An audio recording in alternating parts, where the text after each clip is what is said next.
ஒரு நாள் கைலாசத்தில் ஒரு சிறிய சம்பவம் நடந்தது. அது ஒரு குடும்ப விஷயம் போல இருந்தது. ஆனால் அதில் மறைந்திருந்தது ஒரு பெரிய பிரபஞ்ச ரகசியம். அங்கு இருந்தவர்கள் சிவா மற்றும் அவரது மகன் முருகன். ஒரு கேள்வி கேட்கப்பட்டது. உலகத்தை சுற்றி வருபவன் பெரியவன் யார்? முருகன் உடனே தனது மயிலில் ஏறி புறப்பட்டான். அவன் வேகம், அவன் தைரியம், அவன் நம்பிக்கை அனைத்தும் உண்மையானவை. ஆனால் அவன் திரும்பி வந்தபோது அவன் பார்த்தது அவனை அதிர்ச்சியடைய வைத்தது. அவனுடைய சகோதரன் ஏற்கனவே வெற்றி பெற்றான். ஏன் தெரியுமா?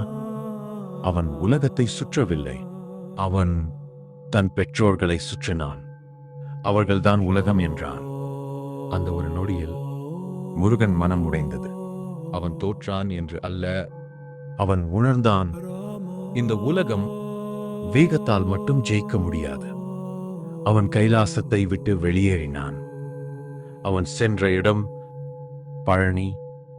அங்கு அவன் நின்றான், ஒரு அரசனாக அல்ல, ஒரு துறவியாக. அவன் சொன்னான், நான் தான் அனைத்தும். அந்த ஒரு வார்த்தை அவன் கோபமா அல்ல, அது ஒரு உண்மை. அவன் உணர்ந்தான், வெளியில் தேடியதை உள்ளே கண்டான். அதனால்தான் சிவன் அவனை அனுப்பினார், தண்டிக்க அல்ல, உணர வைக்க. அதனால்தான் முருகன் ஒரு போர் வீரன் மட்டும் இல்லை, ஒரு ஞானி.